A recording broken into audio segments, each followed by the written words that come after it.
roving reporter asks another question of the person on the street. Today's question: if you spend $10 a day, it'll take about 3.5 months to spend $1,000. How long will it take to spend $1 million at that rate? 500 days. 8 years. 150 years. If I spent $10 a day, how long would it take to spend $1 million? 300 years. 20 years. It'll take about 270 years. How about $1 billion? 300 years? 27 years, I think. It'll take about 270,000 years to spend $1 billion. Was that really the answer?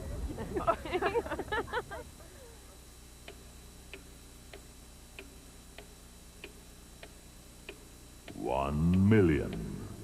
It takes a clock only about 11½ days to tick off 1 million seconds.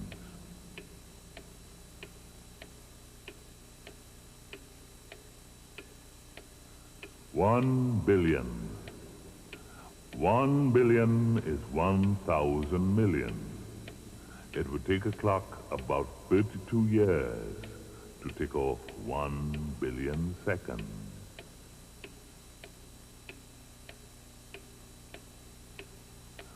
$1 trillion. 1 trillion is 1,000 billion. That's 1 million million. It would take a clock about 32,000 years to tick off 1 trillion seconds. 1 trillion. This is the Michigan Stadium, the largest college-owned football edifice in the world. On autumn Saturday afternoons, 101,701 fans gather here to cheer on their team.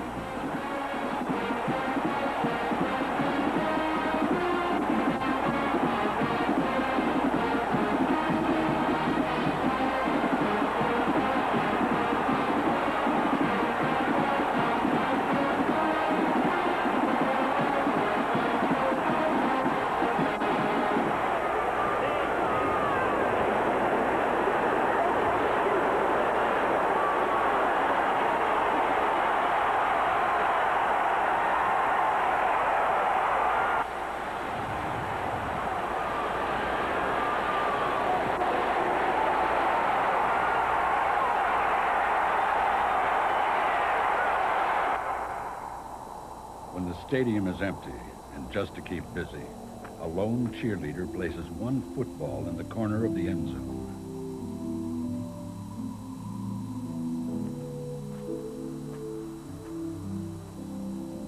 Do you know how many footballs it would take to fill the entire Michigan Stadium to the top?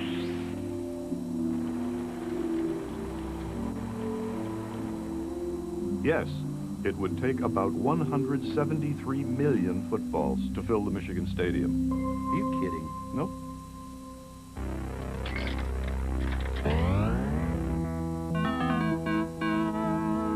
Mathman, your mission is to eat all the hexagons on the board and no other polygons.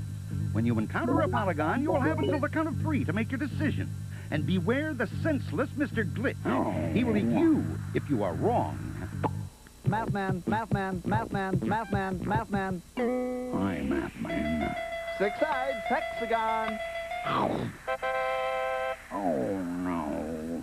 Mathman, Mathman, Mathman, Mathman, hexagon. Mathman, Mathman, Mathman.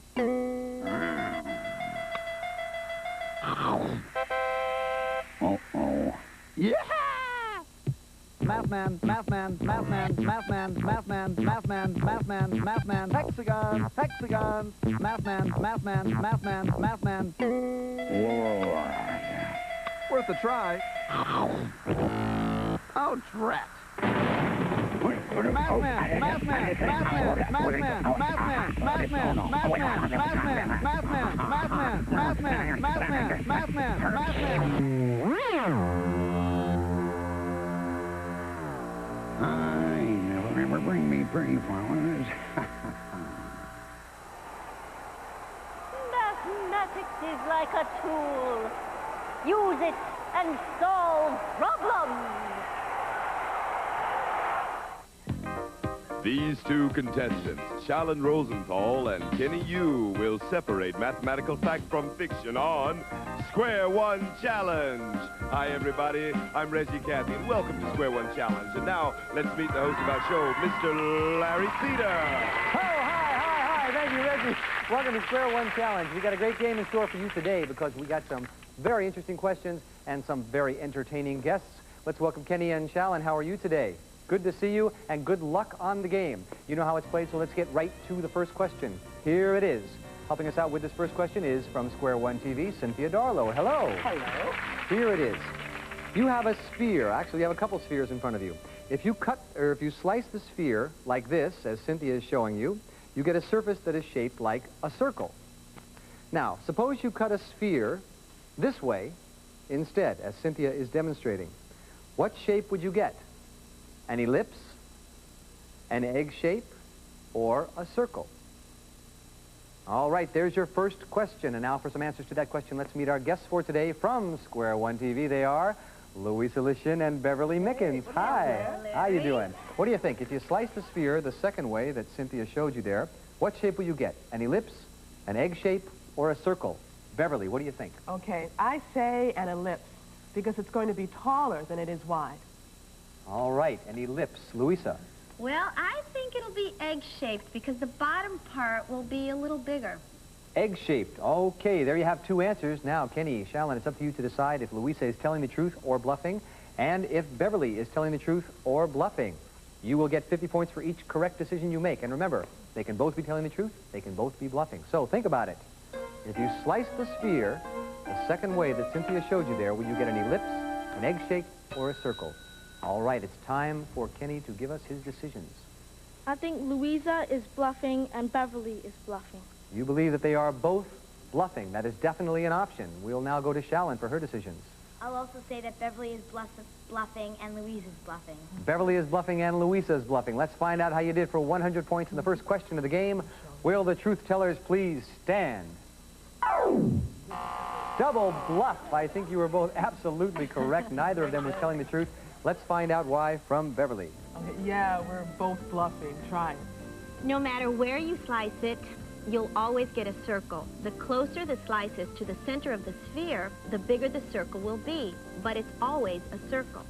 There you have it, as Cynthia demonstrates. Thank you for your answers. Let's see how we did in our first question. Kenny, you were correct about Bev and Louisa. They were both bluffing. 50 points for each correct decision. 100 points on the board for you. Congratulations. Shalon, also correct about Bev and Louisa. 100 points for you. Tie game, we're off to a great start. Let's head right into that second question. This is a video question, so watch your monitors. Here is a portrait of Mathman. Now, it's 30 centimeters by 40 centimeters. A scaled down version of the same portrait is hidden right there to the right, behind the board. Now, the scaled down version is in proportion. It is not distorted, but the smaller portrait is 8 centimeters wide. How high is it? There's your question. Now for some answers, we will go to Beverly. To get from 40 to 8, divide by 5. So divide 30 by 5 and you get 6. So it's 6 centimeters high. Beverly says 6 centimeters. Truth or bluff? Louisa? In the larger picture, there is a difference of 10 centimeters between the height and the width. So there should be a difference of 10 centimeters in the smaller picture as well. The height should be 18 centimeters. Louisa says 18 centimeters is the height. Truth or bluff? Think about it. A scaled-down version of this portrait of Mathman. It's in proportion, 8 centimeters wide. How high is it? Kenny, your decisions. I say Beverly is telling the truth and Louisa is bluffing. You believe that Beverly is telling the truth and Louisa is bluffing. All right, let's see what Shalon thinks. I say that Louisa is bluffing and Beverly is telling the truth. You believe that Louisa is bluffing and Beverly is telling the truth. For another 100 points, let's see how you did. Will our truth tellers please stand? Yeah. Beverly is telling the truth and Louisa is bluffing. Let's find out why from Beverly. Okay. The big picture is 5 times as wide as a small picture. To be in proportion, the big picture has to be 5 times as high as a small picture. 5 times 6 is 30. If the picture had the dimensions that Louisa suggested, 8 centimeters by 18 centimeters, it would have looked like this. Whoa. Kind of stretched out there. That would have been kind of strange. Thank you for your answers. Yeah. Let's see how our contestants did. Kenny, you were correct again about Beverly and Louisa. Another 100 points for you gives you a total of 200 points. Shallon, once again, you were also correct about Beverly and Louisa. Another 100 points for you, 200 points. We have a tie game going into the challenge round. Nice work. With the challenge question is Reggie Cathy. Thank you very much. Ah, my daily massage. Thank you very much. This challenge question is worth 200 points. This could determine the winner of the game. Now, to get these 200 points, you must be correct about both Louisa and Beverly. All or nothing. So, have fun with this one. Here we go. If I were to drop this box, which Cynthia is holding in front of her, and it unfolded, could it look like one of these? A, B, or C? If I were to drop that box and it unfolded, could it look like A, B, or C? Beverly? You guys, I think it could look like A. See, these pieces fold down to form the top. All right. Beverly says A. Truth or bluff? Louisa? It could look like B. These pieces form the sides, and these fit in here. Louisa says B. Truth or bluff? Think about it. I dropped this box on the floor. Would it look like A, B, or C? Beverly says A. Louisa says B. All right. You've had time to lock in your decisions. Kenny? I say Beverly is telling the truth and Louisa is telling the truth. You believe that both Beverly and Louisa are telling the truth. That's an option. All right. Shallon? I say that Louisa's bluffing and Beverly is bluffing. You believe that Louisa is bluffing and Beverly is bluffing. All right. Two opposite opinions. Let's see how we did here. 200 points in the challenge round, and you must be correct about both to get those 200 points. Truth tellers, please stand. They were both telling the truth.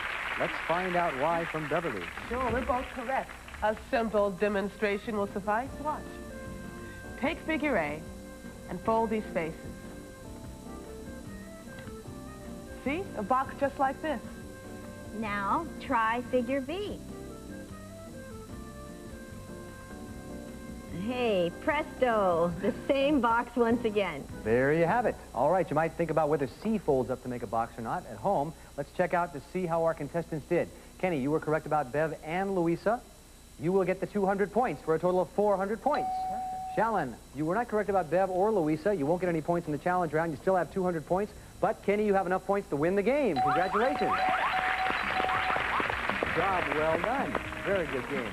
Congratulate both of you. Shallon, congratulations once again. As our runner-up, you'll receive a wonderful-looking Square One TV waterproof watch and National Geographic's game Global Pursuit, which is a lot of fun. Kenny, congratulations to you again. As our grand prize winner, you will receive a Square One TV jacket, looks real nice, and the sound machine. So, great game. A lot of fun. Thank you. Thanks for helping me out here. Thanks to you out there for watching. We'll see you next time on Square One Challenge.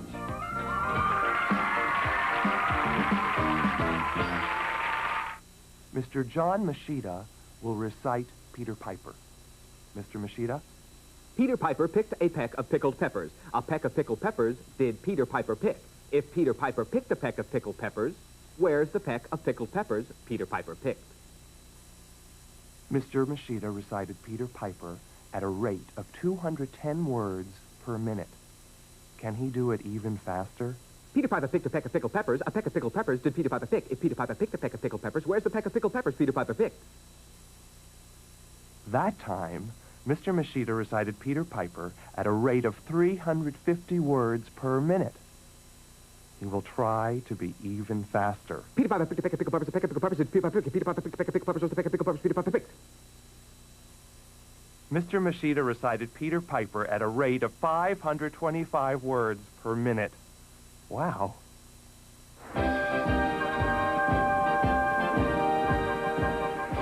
The story you are about to see is a fib, but it's short. The names are made up, but the problems are real. It was Wednesday, 9:43 a.m., and since the inevitability of the big quake seemed inevitable, real estate prices had plummeted in the greater and near greater Los Angeles area. At the moment, you could pick up a one-bedroom split level in Pacoima for only $450,000. After the quake, real estate experts suggested that same home might be picked up in Pacoima, Reseda, and Sepulveda for even less. I was working the day watch out of Mathnet. My partner is George Frankley. The assistant chief is Rosa Morales. My name is Monday. I'm a mathematician. precious time was ticking off the clock of life as we continued to try and prove Sybil Devine cannot predict with accuracy when an earthquake is going to hit Los Angeles. But if we couldn't convince Mayor Lombard Quayle that Sybil was a phony, he was about to spend $10 million of the taxpayers' hard-collected money on her next prediction. We decided to look at earlier scenes to see if we missed something. When working on a problem, it is always a good idea to review your work to make sure you haven't made a mistake. Debbie told George and I a little more about Sybil Devine. She said she had also been known as... Disappearing Wanda? Uh-huh. She was the magician's assistant, and the big trick was putting her in a gigantic pumpkin. Debbie explained they did a disappearing act with the Bungling Brothers Circus until one night they disappeared with the Bungling Brothers' money. She did time in prison for that caper, and she'd been arrested a number of times after that for various crimes, but never convicted. We also learned what made the building shake during the Ersatz Earthquake. It was caused by a giant 1,500-pound machine called a vibration exciter, a contraption that tests the stability of buildings. It had been hooked up to a timer and set to begin when Sybil predicted the quake. Mathematics had led us by the hand to the conclusion that Sybil Devine had to be a fraud and was about to steal $10 million. Mathematics led us there, but we still had to prove our case. I've got an idea. I'm going to ask her to make one more prediction. What prediction? I'm going to ask her to tell us the outcome of a game no one can possibly predict.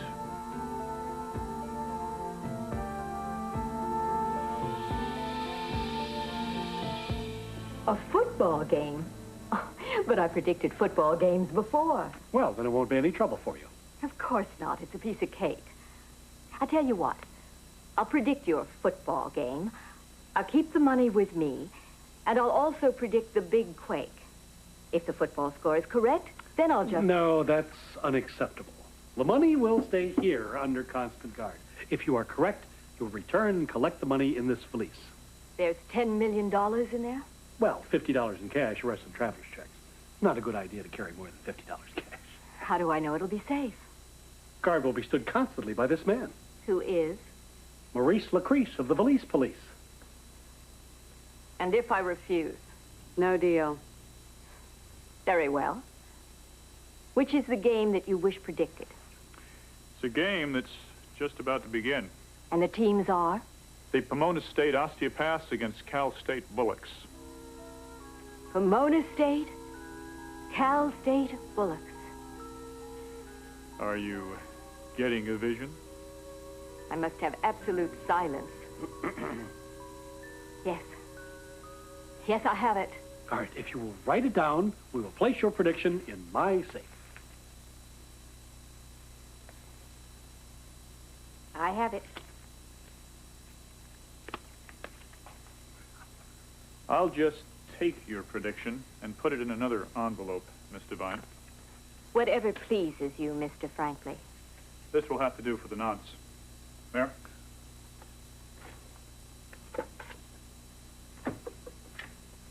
Until 6 o'clock this evening. Until then, Miss Devine.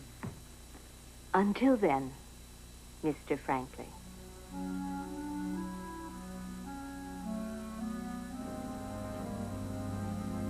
George, we've known each other a long time, haven't we? We sure have. And if I may say so, I have never enjoyed myself more. But George, you've got something going and you're not telling. Kate, you know how you're always putting me down for being so interested in sports? I'm not putting you down, George. It's just that I'm... I know. But you know how I always say that you should be more interested in sports? Well, George. Time for the football scores.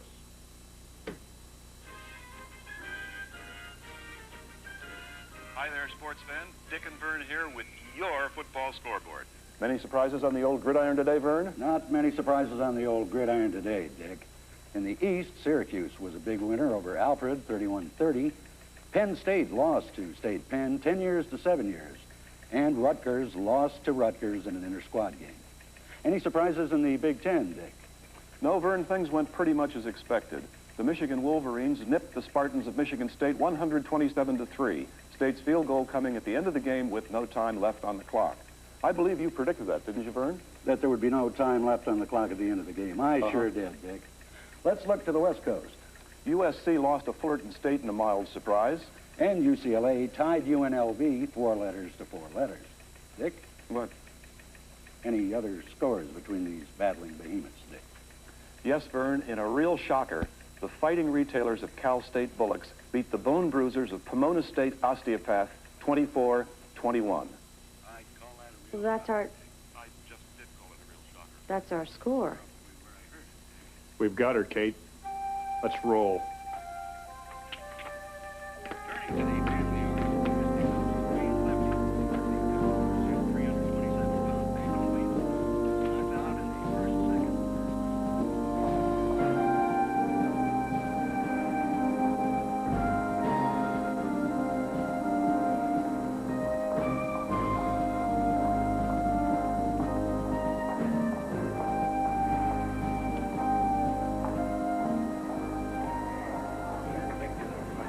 Looks like we're mighty late. It's all right. You things never start on time. Ladies and gentlemen, as you know, we have asked Miss Sybil Devine for one final prediction before we pay her $10 million for her earthquake prediction. And I have so done. I shall retrieve her prediction from my safe. It's okay, Maurice. It's okay. It's me, Mayor Quail. I will read my prediction. As you know, the final score was Cal State Bullocks 24, Pomona State Osteopaths 21. What was your prediction, Miss Devine? I was absolutely correct. 21-24. That is your prediction. There's no question about it. I have my second prediction sealed in this envelope. You may open it 1 hour after I leave. Now, if you'll excuse me, I'll take my money. Not so fast, Miss Devine. Now what, Flatfoot? I've done everything you asked. Now get out of my face. Not quite, Miss Devine. You predicted the outcome of a football game? Yes, exactly as it happened. That's just it. It didn't happen. There are no such schools as Cal State Bullocks and Pomona State Osteopath. What? Well, not yet, anyway. But I heard the score of the game on television. I asked my brethren in the sports community to broadcast the phony score. You heard it, and that's where you got your prediction. It's not fair. Oh, wait a minute. That explains the phony score, but how did she get it in the envelope? Miss Devine spent years as an assistant to a magician, didn't you? Or should I call you Disappearing Wanda? You are beneath toe jam. I'm sure your magician friend taught you plenty about sleight of hand, tricks, deception. You made those other predictions after the event happened, didn't you? Well, of course. How do you expect anyone to predict things before they happen? Then you would put that fact on a second card. Put it in an identical envelope. And when the first one was revealed, you simply switched them, right? And you'd put the first envelope up your sleeve or in your glove or someplace. All right. You've got me. You're pretty clever for mathematicians. And we have a prediction for you, Miss Devine, or should we say... AKA Disappearing Wanda? Read it. We predict you will go to jail for 10 to 12 years for fraud and attempted extortion. Sam? You have the right to remain silent. Give up the right to remain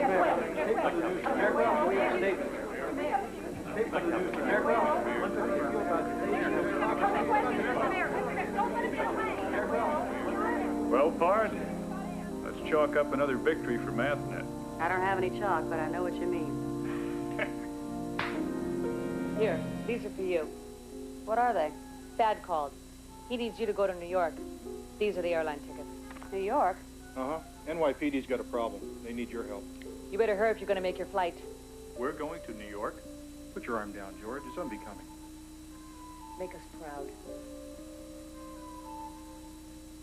Let's roll.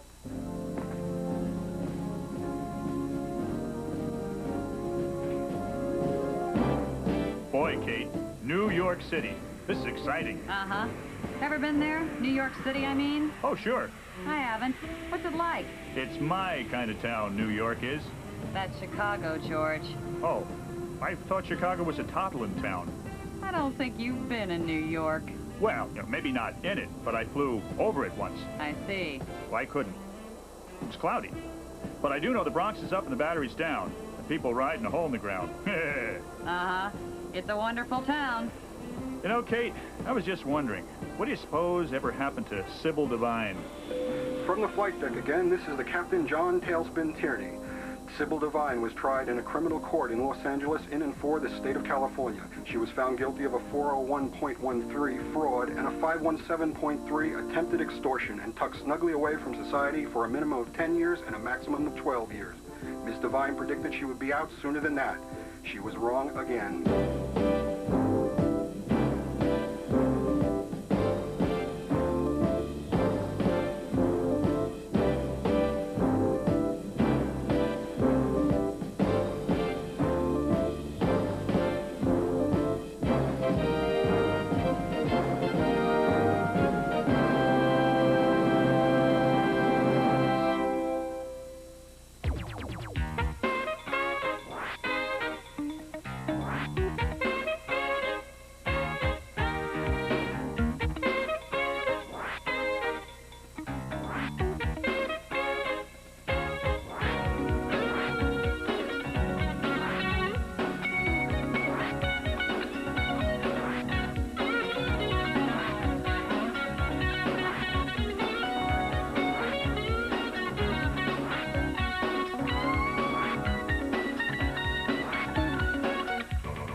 100% of Square One TV is a production of the Children's Television Workshop. For a complete set of Square One TV teacher resources, send a check for $9.95 to CTW School Services, Box SQTV, 1 Lincoln Plaza, New York, New York, 10023. This program was made possible by grants from the National Science Foundation, the Corporation for Public Broadcasting, the U.S. Department of Education, the Carnegie Corporation of New York, and by people who contribute to this station and other public television stations.